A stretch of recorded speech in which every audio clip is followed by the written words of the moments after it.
아유, 반갑습니다. 반갑습니다. 네. 그러면 제가 그 공지사항이랑 이메일 뉴스레터에서 질문을 받았었단 말이죠. 제 뭐 하루 루틴이나 하루 작업 평균 시간, 뭐 워라밸, 뭐 이런 거에 대해서 질문을 주셨었어요. 뭐 루틴 같은 경우는 저는 정말 그 일상이 똑같은 루틴으로 움직이거든요. 항상 뭔가 계획적이고 루틴을 따르고 이런 걸 되게 좋아하는 성격이라 가지고 뭐 아침에 뭐 8시에서 9시 정도에 일어나서 양치랑 뭐 세수랑 요가 10분 정도 이렇게 하고 그게 저의 아침 루틴이에요. 그렇게 해서 이제 아침밥을 만들어서 식탁에 앉아가지고 저는 이제 밥 먹으면서 책 보는 걸 좋아하거든요. 그 책을 보면서 책도 한 30분에서 1시간 정도 매일매일 읽어요, 저는. 그 아침에 밥 먹으면서 이렇게 책 보는 걸 되게 좋아해서 그 전체가 저의 아침 루틴이에요. 그렇게 하다 보면은 이제 끝나고 나면 한 아침 11시 정도 된단 말이에요. 그러면 이제 그때 이메일 답장이라든지 뭐 유튜브 댓글이라든지 아니면 뭐 지금 얼마 전에 제가 런칭한 클래스 101 이런 데 댓글 달린 거에 이렇게 제가 댓글을 다는 그것도 이제 댓글 다는 것도 시간이 좀 걸려가지고 그것도 딱 정해가지고 하루에 언제 딱 한 번 시간을 내서 답장하고 댓글을 다는 그렇게 하거든요. 그렇게 해서 뭐 되게 바쁠 때는 아침부터 이제 일을 할 때도 있는데 엄청 바쁘지 않은 날들은 점심 먹고 나서 이제 본격적으로 일을 시작해요. 뭐 외주가 있던 뭐 다른 제가 이제 유튜브나 뭐 이런 것도 많이 하니까 뭐 그런 걸 하든 그렇게 해서 이제 거의 저녁 먹기 직전까지 일하고 저녁 먹고 또 밤 9시부터 거의 한 밤 11시 반 정도까지 일을 하고 12시에서 1시 사이에 이렇게 자는 것 같아요. 그러니까 저는 거의 월화수목금 뭐 주말도 거의 그렇게 사는 것 같은데 주말에는 이제 사람들 친구들 만나거나 뭐 다른 뭐 일 같은 거 있을 때는 조금 다르게 살기도 하거든요.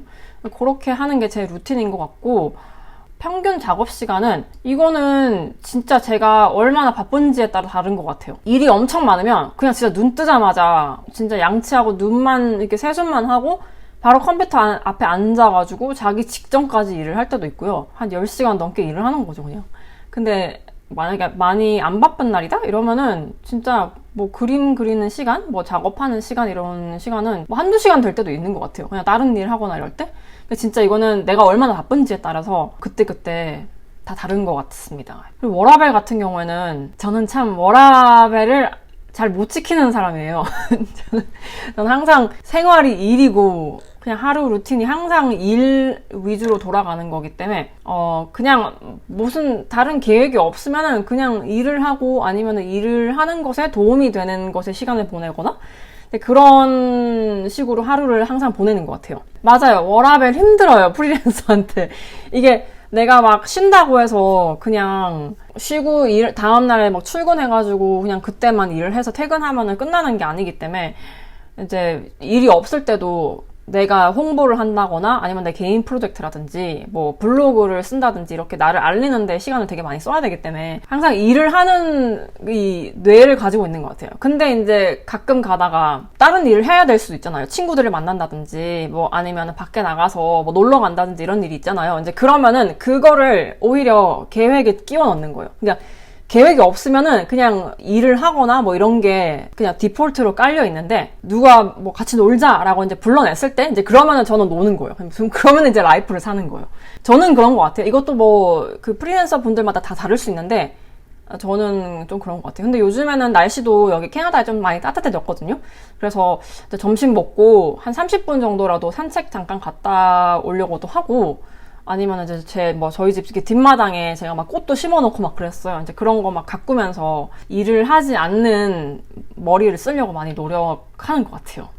아마 다 비슷하실 것 같아요. 그 프리랜서 좀 몇 년 하신 분들은? 뭐라고 해야죠? 그러니까 회사가 아니고 내 자신이 회사란 말이에요. 그러니까 할 일들이 항상 넘쳐나는 것 같아요. 그냥, 나 뭐 하지? 할 거 없어. 심심해. 뭐, 이러는 적이 없는 것 같아요. 항상 할 일은 늘 있고. 또 다음 질문은 뭐냐면 그림 실력을 쌓으면서 인스타도 성장하는 법에 대해서 이제 질문을 주신 분이 계셨는데 근데 이분의 질문이 뭐였냐면 이제 인스타그램을 키우고 싶은 거예요. 근데 이제 이런 소셜미디어를 키우는 거, 뭐 성장시키는 거에 대한 조언으로 자주 올려야 된다. 매일 포스팅을 해야 된다. 이런 조언들이 되게 많잖아요. 근데 그것도 사실이긴 해요. 그 인스타그램은 되게 그 최근 게시물을 무조건 노출시켜주는 그 알고리즘 형태로 돼 있기 때문에 뭐 아무리 고퀄의 어떤 게시물을 올려도 3일, 4일, 뭐 일주일만 지나면 진짜 아무도 안 보는 게시물이 되어버린단 말이에요. 그러니까 무조건 자주 올리는 게 훨씬 유리하긴 하죠. 근데 그래서 이제 이 질문 주신 분이 자주 올리려고 하는데 자기는 이제 그림을 그리는 사람이니까 이제 그림이 이게 막 빨리 그려서 막 바로 올리고 이럴 수 있는 게 아니잖아요. 그림 한 장 그리는데도 되게 시간이 많이 걸리고 자주 올리는 거를 포커스로 두고 그림 퀄리티를 뭐 40%, 50%에서만 만족하고 올리는 게 나을까. 그렇게 하면 그림 실력이 안 늘 것 같은데 그림 실력을 쌓으면서 인스타도 성장시키는 방법이 뭐가 있을까요? 라고 질문을 주셨단 말이에요, 저한테. 뭐 인스타그램도 중요하죠, 당연히. 팔로워가 많고 좋아요를 많이 받고 노출이 돼야지 나에 대해서도 노출이 되고 내 그림도 노출이 되니까 기회도 더 많이 받을 수 있고 하긴 한단 말이에요. 근데 그림 그리는 사람으로서 그림 실력, 그림 퀄리티가 무조건 최우선이라고 생각해요, 저는.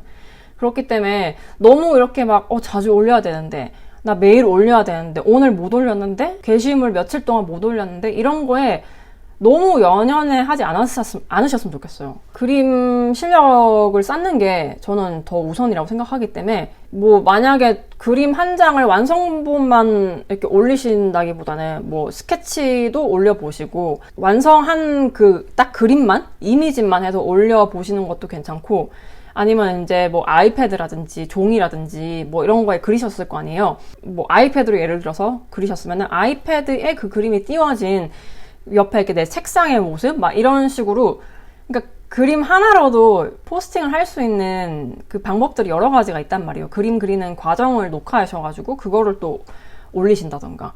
그런 식으로 한번 최대한 그래도 자주 노출시키고 싶으시다면은 게시물이 많아야 되니까 그렇게 전략을 쓰시는 걸 좋을 것 같아요. 아무튼 저는 그렇게 조언 드릴 수 있을 것 같아요. 그리고 다음 질문은 어떤 분이 이제 저한테 브이로그는 안 찍으시냐고 물어보시는 거예요. 제가 브이로그를 몇 번 찍었었는데 브이로그가 다른 영상들에 비해서 조회수가 되게 안 나오는 편이에요.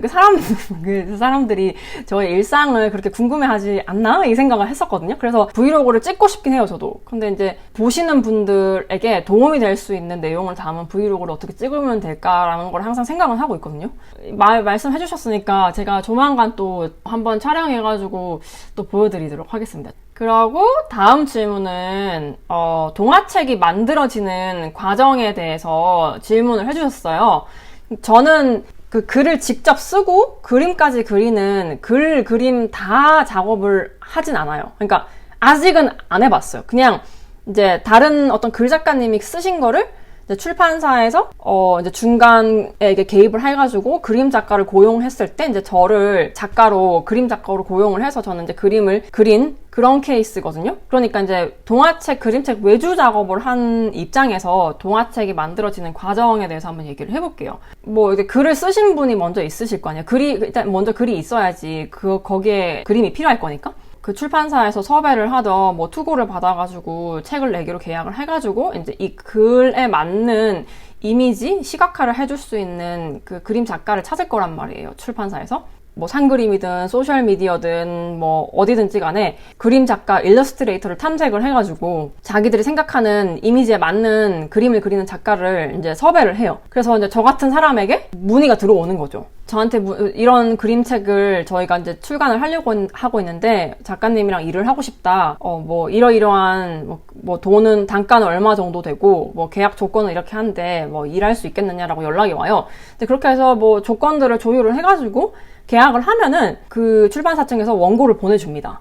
그러면 제가 그 원고를 읽고 이거를 어떻게 표현하면 되겠다, 시각적으로. 그래서 이제 뭐 캐릭터부터 먼저 디자인을 하는 경우도 많고 아니면은 그냥 바로 본문 스케치부터 들어가는 경우도 있긴 해요. 본문 전체 스케치가 컨펌이 나면은 이제 채색이 들어가는 거죠. 이제 채색도 하고 수정 몇 번 왔다 갔다 하고 그것도 최종 컨펌이 나면은 이제 최종 그 파일 그 결과물들을 그거를 이제 출판사에 다 보내드립니다.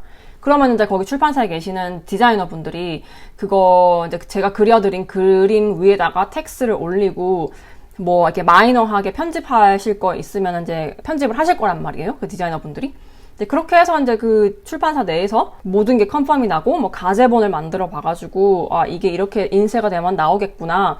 이제 라는 거를 다 컨펌이 되면은 이제 우리가 그 서점에 가서 살 수 있는 책의 형태로 인쇄가 돼서 이제 서점이라든지 뭐 온라인 서점이라든지 이런 데 유통이 되는 거예요. 이제 그렇게 해서 동화책이 만들어지는 거죠. 네.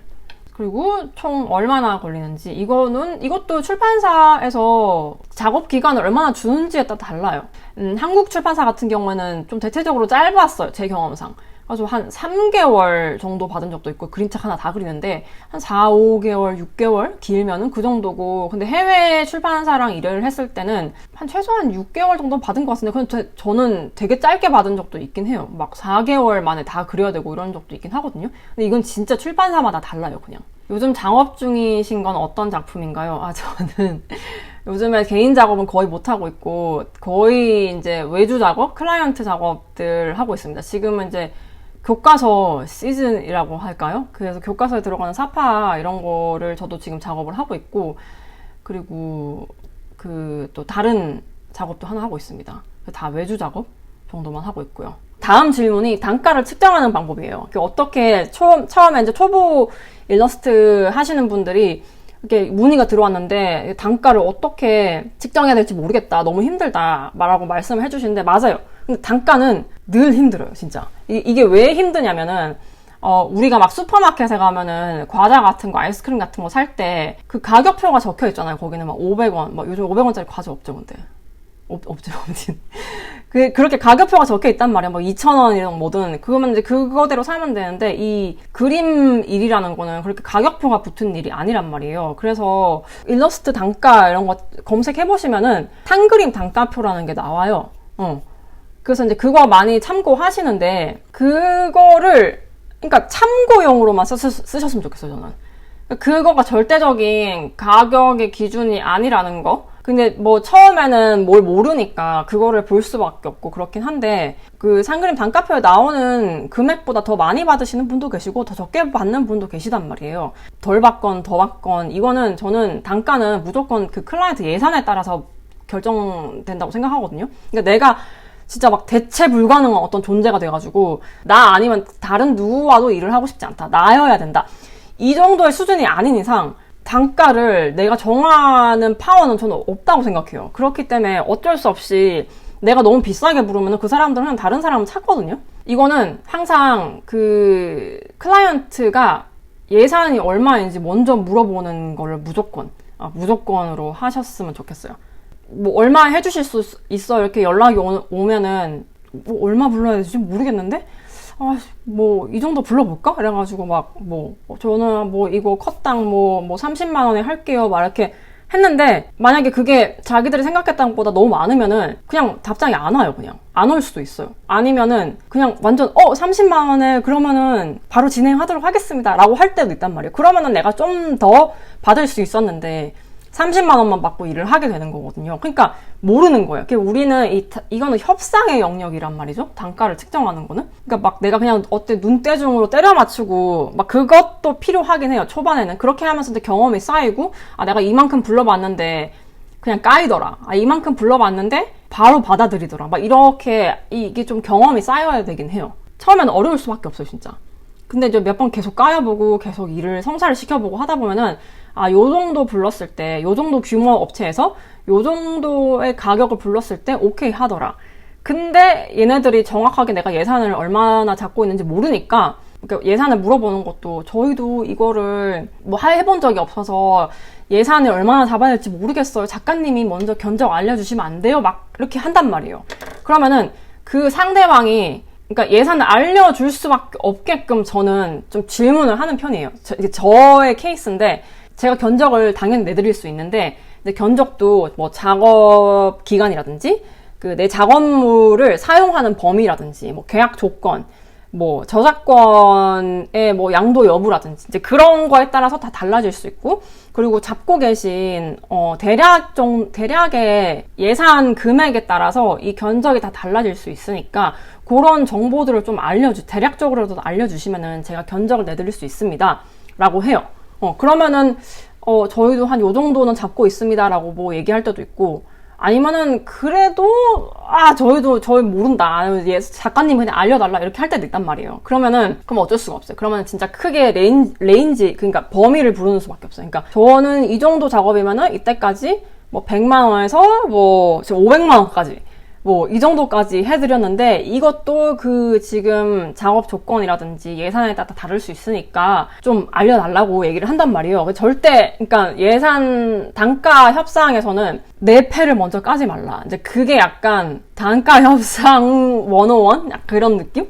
그러니까 내 패를 먼저 까지 않지만 어쨌든 이 사람들이 잡고 있는 예산에서 최대한 많이 쓸 수 있게끔 나한테 이제 그거를 뽑아내는 게 우리의 단가 협상의 목표 지점이죠.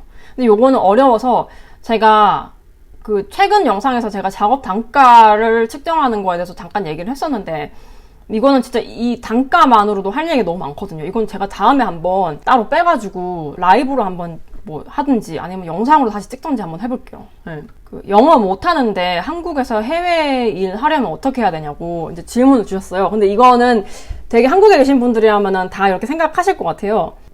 요번에 제가 런칭했던 클래스 101에서 그 맨 마지막 챕터 보면은 제가 해외 진출에 관한 것으로만 쫙 영상에 다 얘기를 했단 말이에요. 거기 맨 마지막 영상에 보시면 영어 못하는데도 해외 진출 가능할까에 대해서 제가 자세히 얘기를 했었거든요. 근데 제 얘기를 해드리자면은 영어를 당연히 원어민처럼까지 막 할 필요 없어요, 당연히. 제가 지금 에이전시에 소속되어 있는데 유럽 쪽이라든지 미국의 일러스트 에이전시에서는 그 소속된 일러스트레이터들이 굉장히 많단 말이에요. 근데 막 되게 다양한 국가에 뭐 아시아 쪽에도 있고 막 뭐 중동 쪽에도 있고 북미 쪽도 있고 남미 쪽도 있고 근데 그 사람들이 다 영어를 쓰는 사람들이 아닐 거란 말이죠.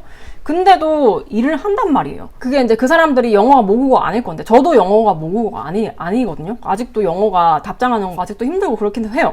근데 최소한 이메일로 소통을 할 수 있을 정도는 돼야 된다고 생각해요. 이러면 또 그럼 나 영어 작문도 못하는데 뭐 왜 원어민이 이메일로 영어로 나한테 연락 오면 나 어떻게 해야 되지? 나 되게 겁나는데 라고 하실 수 있는데 제 강의에서 그 실제로 제가 받은 영어로 된 외주 문의를 실제로 이제 스크린샷 해가지고 제가 보여드리거든요. 근데 그 보시면 알겠지만 영어가 그렇게 어렵지 않아요. 제가 봤을 땐 고등학생 그 수능 지문이 훨씬 더 어렵다고 생각하거든요. 만약에 고등학교 때 우리 외국어 영역 풀 수 있는 정도였으면은 저는 할 수 있다고 생각해요. 그 정도면은. 그리고 요즘에 막 파파고라든지 그 챗 GPT 이런 거 있죠. AI 그거 텍스트 AI 그걸로도 일단 개떡같이 써가지고 막 뭐 그냥 되게 짧은 문장으로 막 써가지고 그 챗 GPT 이런 데다가 돌려서 조금 더 프로페셔널하게 써달라, 좀 더 프로답게 써달라라고 하면은 그거 똑같이 써줘요, 진짜로.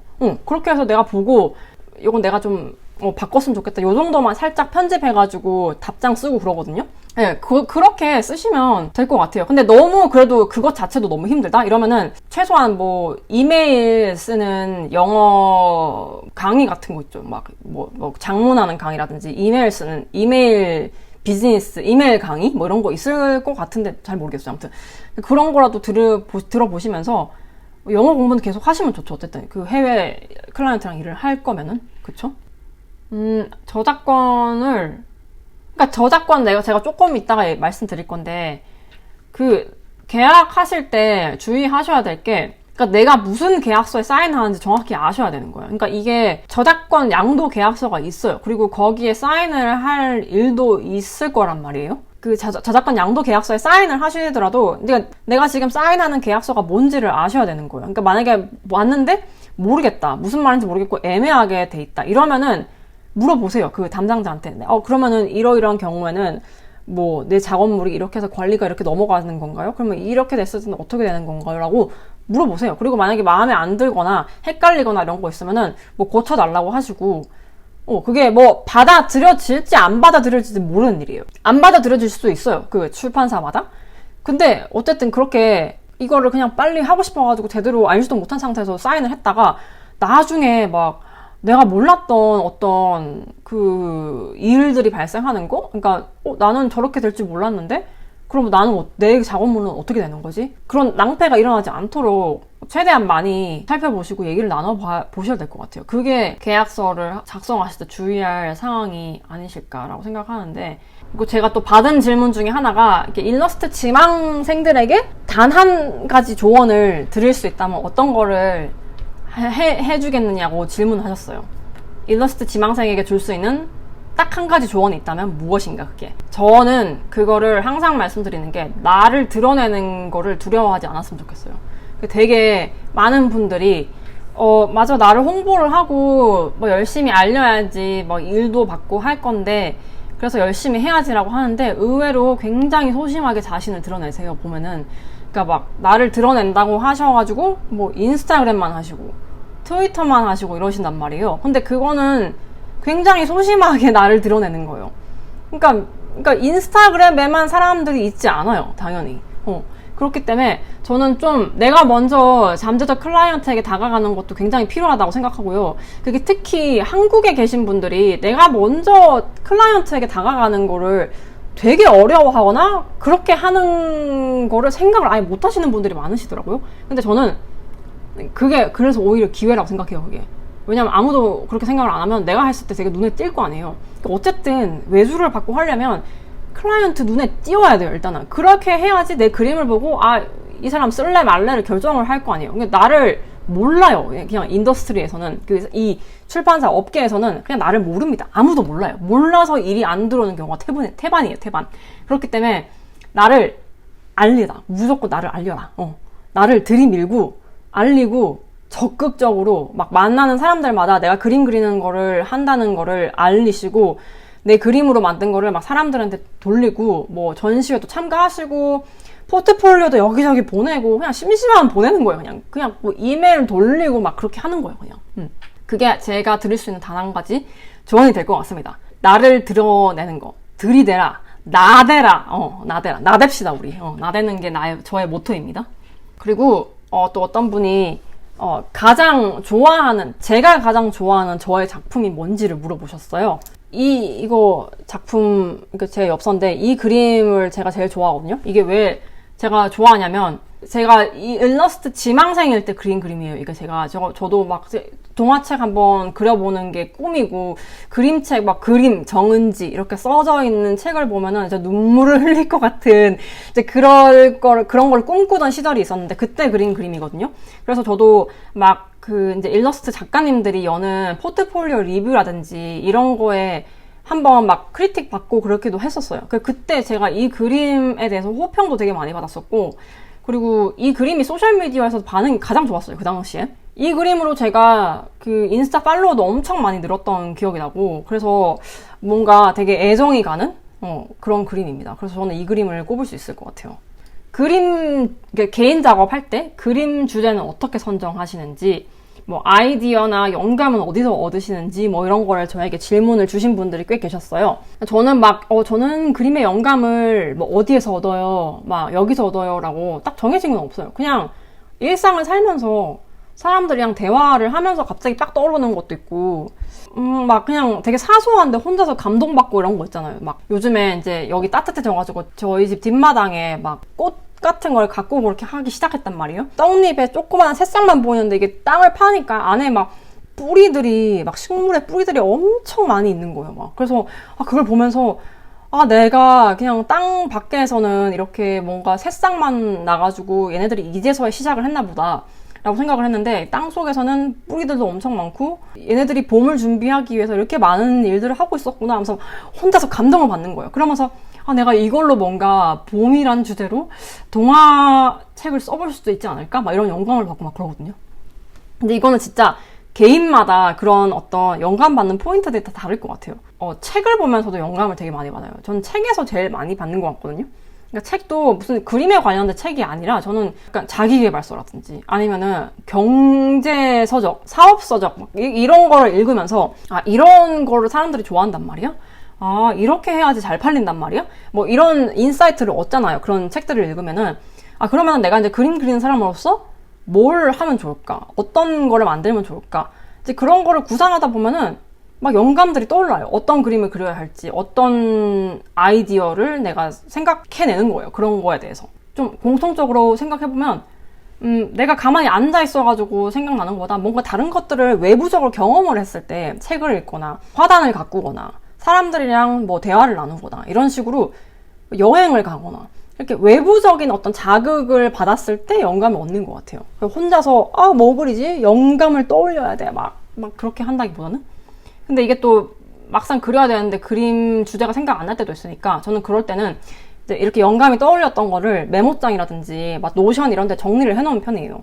나만의 영감 창고를 만드는? 되게 좋은 아이디어, 콘텐츠 아이디어 생각나면은 그런 데다가 딱 적어놓고 이제 시간이 좀 나가지고 그림을 딱 앉아서 그려야 할 때 그때 이제 그 영감 창고를 뒤져가지고 맞아 나 예전에 이런 생각했었지 이거 그냥 해볼까? 라고 하는 거예요 그냥. 그리고 협업 시 그림 저작권 계약서 작성법. 그러니까 계약서를 협업 요청을 받았는데 이제 계약서를 어떻게 작성해야 되냐 뭐 이런 걸 물어보셨어요. 그러니까 보통은 그 업체에서 계약서를 보내주는 게 일반적이긴 한데 가끔씩 작가님이 계약서 보내주세요라고 할 때도 있어요. 자기들이 계약서 없다면서. 그러면은 내가 가지고 있는 계약서를 보내줘야 되는데 내가 없을 때가 있잖아요. 처음에는. 그런 경험이 없을 때는. 그럼 일단은 그 네이버나 구글에 일러스트 뭐 표준 계약서라고 있어요. 그게. 창작자들을 위한. 그거를 한번 보시고 그거 다운받으셔가지고 이제 약간 내 상황에 맞게끔 살짝 편집을 하는 거예요. 그렇게 해가지고 보내주면 되는데 이제 내가 작성했으니까 나한테 되게 유리할 거 아니에요. 모든 권리는 이제 나한테 다 돼 있고 뭐 다 허락받아야 되고 막 이렇게 할 거란 말이에요. 그러면은 그걸 보내주면은 그쪽 업체에서 또 자기들이 요구를 하고 싶은 게 있을 거예요. 또 자기들한테 약간 조금 더 유리하게 바꿔줄 수 있나 뭐 요거 정도는 조항 좀 바꿔줄 수 있어요? 요거는 이렇게 했으면 좋겠는데 또 할 거란 말이죠. 그렇게 또 조율해가지고 하시면 돼요. 또 어떤 분이 이제 캐나다에서 일러스트 그림 관련 취업을 위해 컬리지 입학이 필수인지. 이것도 이제 어느 쪽으로 일을 하시고 싶은지에 따라 다를 것 같아요. 뭐 애니메이션, 게임 쪽은 전공자들을 좀 뽑는 경우가 많은 것 같아요. 제가 봤을 때는. 근데 뭐 어느 분야, 디자인 쪽도 그렇고 이쪽 분야는 일단 포트폴리오로 거의 성패가 다 갈리기 때문에 내가 만약에 이걸 그림을 전공을 안 했지만 그 포트폴리오가 전공한 사람들 못지않게 막 엄청 좋으면은 당연히 그 사람을 뽑겠죠. 거기다가 막 인턴 경험도 있고 막 이러면은 만약에 독학으로 내가 그 전공자들만큼 할 수 있겠다라고 하시면은 저는 뭐 하시는 것도 괜찮지 않나? 그 생각을 했어요. 그리고 컬리지 입학하는 방법은 이제 내가 전공하고 싶은 과를 가진 학교를 서치를 해서 한국은 보통 이제 대학에 들어가려면 입시 미술을 하잖아요. 거기 가가지고 그림을 그리잖아요. 근데 이제 북미 쪽은 다 포트폴리오를 제출을 해요. 자기가 이제 그려놨던 그림들을. 근데 그것도 학교마다 요구하는 게 다 다르기 때문에 그 웹사이트 들어가셔서 거기서 요구하는 게 뭔지 한번 보시고 이제 그 원서 접수 기간에 접수를 이제 하시면 돼요. 그렇게 해서 합격 여부가 나면은 다니시면 되는 겁니다. 수채화 붓을 추천해달라고 하신 분이 계셨어요. 저는 그림 그리는 사람 치고 그림 도구에 돈을 그렇게 많이 쓰는 편이 아니에요. 그냥 막 엄청 많이 써보지도 않았고 그냥 딱 뭔가를 사서 써봤는데 괜찮다? 이러면은 그거를 많이 쓰는 편이에요. 그냥 못 쓸 정도가 아니면은 그래도 쓰는 편이거든요. 수채화 붓을 막 되게 다양하게 고가의 제품까지 막 많이 써보고 그런 건 아니었어요. 근데 뭐 한국에 옛날에 막 뭐 화홍붓 뭐 이런 거 있죠. 막 그런 것도 지금 집에 아직도 몇 개 있고 뭐 그렇긴 한데 저가 썼던 것 중에 윈저 앤 뉴턴에서 나온 거 이거 되게 괜찮았어요. 이거 약간 좀 빳빳하고 물도 잘 먹고 붓의 힘도 좀 괜찮게 들어가고 이거 괜찮았던 것 같아요. 그리고 다음 질문은 창작 작품으로만 포트폴리오를 구성해야 하나 이제 모작 그림에 대한 저작권은 어떻게 되는지 그런 거를 또 여쭤보신 분들이 있단 말이죠. 창작 작품으로만 구성을 해야죠, 당연히. 포트폴리오에. 그러니까 보고 그리시는 분들이 많으시잖아요. 그러니까 내가 뭔가를 안 보고 처음부터 끝까지 그리는 거를 힘들어 하시는 분들이 계세요. 그러니까 뭔가를 보고 그릴 게 있어야지만 그리실 수 있는 분들이 계시는데 만약에 다른 사람이 그려놓은 거를 내가 그린 거예요. 그러니까 다른 사람이 그린 그림을 내가 엄청 잘 그렸어요, 되게. 그거를 따라서 엄청 잘 그린 거예요. 그거는 내가 연습용으로 그린 거지 나의 작품이 아니에요, 그거는. 내가 이분을 너무 동경해서 이분의 그림을 너무 좋아해서 이분 그림을 따라 그려보면서 공부를 해봐서 이렇게 그려봤습니다 라고 하는 게 맞지, 이게 나의 오리지널 작품이에요, 내 작품이에요 라고 하는 건 안 되죠. 사진도 그 사진 작가님들이 있으시단 말이에요. 사진도 작품이잖아요. 사진도 예술 작품의 하나의 어떤 분류가 될 수 있는데, 그런 어떤 작품 같은 사진을 내가 그려가지고 나의 오리지널 작품이다, 모든 아이디어부터 모든 게 내가 한 작업물이다라고 또 볼 수는 없다고 생각해요. 그러니까 사진을 보고 똑같이 그리셨다면 그 사진을 보고 그렸다는 게 어디 나와 있어야 된다고 생각해요, 저는. 근데 뭐 예를 들어서 어떤 유명인을 캐리커처로 그린다거나 어떤 풍경화를 사진을 보고 그리지만, 그러니까 그 풍경화를 사진을 보고 그대로 그리는 게 목적이 아니라 이 풍경이 뭐 약간 내가 그리려고 하는 어떤 장면 일러스트인데 뒤에 배경으로 약간 참고 이미지로 썼다? 뭐 그 정도는 괜찮은 것 같아요. 참고 이미지로. 근데 내가 보고 그리는 거 그 자체가 내가 그림 그리는 거의 결과물의 목적이다? 그러면은 그거는 모작이죠. 그리고 모작은 내 작품이 아니라고 생각해요, 저는. 그 이모티콘이나 뭐 그림책 등 더 확장하고 싶으신 분야가 있으신지. 그러니까 제가 지금 동화 일러스트 뭐 이런 쪽으로 하고 있는데, 혹시 뭐 굿즈라든지 뭐 이모티콘 이런 것도 하실 생각이 있으신지 물어보신 것 같아요. 있죠. 항상 있어요. 항상 있고 하고 싶은 것도 너무 많고, 근데 시간이 허락을 하지 않아요, 저는. 그래가지고 항상 하고 싶은 계획도, 이모티콘도 항상 뭐 약간 아이디어도 생각해놓고, 그리고 더미북도 생각해놓고 이렇게 하긴 한데, 근데 이제 해야죠. 확장할 생각이 있습니다. 네. 대답은 그렇게 해드릴 수 있을 것 같고요. 그림 그릴 때 어떤 참고 자료를 사용하는지.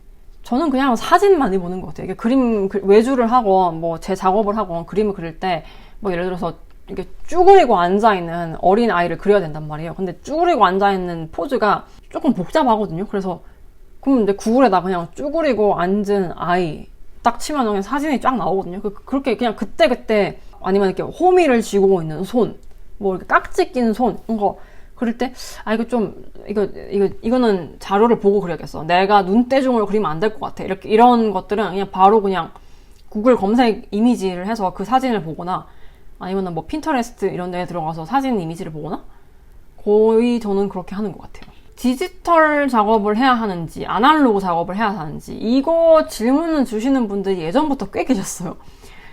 가끔씩 이 업체들 중에서, 특히 이제 교육 쪽의 업체라든지 이런 데는 그 그림 자체를 되게 편집을 많이 해야 되는 곳이 있어요. 막 이제 책으로 이제 나오거나 편집을 하다 보면, 아니면 애니메이션 쪽이라든지 뭐 영상 작업 이런 거는 뭐 그림이 움직여야 되고 그렇게 하니까 편집을 할 수 있는 형태로 넘겨받기를 원하거든요. 왜냐하면 그렇게 해야지 자기들이 결과물, 그 완성 콘텐츠를 만들 수가 있으니까. 그렇기 때문에 그런 쪽은 디지털로 작업하는 거를 선호를 하죠. 근데 그런 게 아니면은, 글쎄요, 저는 뭐 아날로그 디지털 그렇게 차이가 있는지 모르겠어요. 그 작가가 우리가 요구를 하는 거를 해낼 수 있는가, 그거의 문제지, 그거를 아날로그로 그리면은 그걸 아날로그로 해내는 작가면은 고용을 할 거고, 아니면은 뭐 아닌 거고, 막 그렇지 않을까요? 그 작가의 역량을 많이 보는 것 같아요, 제 생각에는.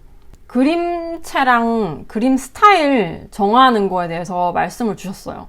이것도 제가 한번 영상에서 다뤘었는데, 그림체가 너무 많아서 고민이, 나는 뭐 이렇게 아날로그로도 작업하고 디지털로도 작업하고 그림체가 너무 많다, 그림체를 어떻게 잡아가야 되나, 막 이런 얘기 많이 하셨는데, 그림체는 나는 이렇게 그릴 거야 라고 해가지고 정해가지고 그거를 쭉 그리고 막 그런 게 아니에요. 그림체는 그냥, 이거는 내가 여러 가지 많은 그림들을 그려보고, 많은 그림 재료들을, 방법들을 해가지고, 그리고 많은 사람 그림들을 보고, 그리고 내가 좀 흉내도 내보기도 하고, 그러면서 이게 막 그런 세월이 쌓여가지고, 또 다른 사람들의 반응도 있고, 그런 모든 요소들이 쌓여서 내가 그리는 그림체가 결정이 되는 거란 말이에요. 그리고 지금은 내가 또 이런 그림체로 그림을 그리지만, 그림체는 또 바뀌어요. 그리고 지금 되게 유명하신 작가님들, 막 되게 확고한 그림체가 있는 것 같은 작가님들 있잖아요. 그렇게 지금은 그리시지만 그분들 막 인스타그램 막 몇 년 전에 포스트 보면은 그림체 또 완전 다르거든요. 완전 다르게 그리시고, 지금은 되게 막 텍스처 엄청 풍부하게 그리시는데 한 막 2년 전, 뭐 5년 전 포스팅 그림들 보면은 막 라인으로 그리셨고 막 이런 분도 되게 많으세요. 그렇기 때문에 너무 막 내 그림체는 어떻게 정해야 되지 막 이렇게 생각하시기보다는 충분히 많이 내가 뭘 그릴 때 나는 좋은지, 내가 잘 그리는 거, 내가 그렸을 때 반응이 좋은 거, 그리고 이제 이것도 성과가 있고 보상이 있어야지 지속할 수 있으니까 돈을 벌 수 있는 그림, 당장. 그렇게 저는 기준으로 놓고 내 그림체를 좀 다져가는 게 좋지 않을까? 저는 항상 그렇게 생각을 합니다. 그리고 다음 질문은, 제가 인스타그램에 요즘에 그 녹차 라떼? 마차 라떼를 집에서 만들어서 먹는 걸 많이 올렸었어요. 그래가지고 그분이 저한테 제가 차를 많이 마시는 줄 알고 차를 추천해달라고 하시는데 저 원래 차 안 마십니다. 저 커피 러버예요, 원래.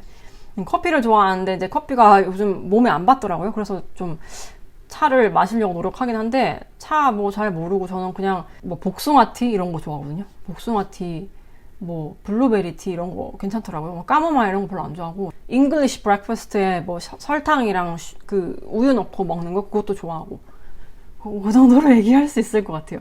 어떤 분이 짜이라떼, 타조 짜이라떼 이거 그 추천도 하시고 그러네요.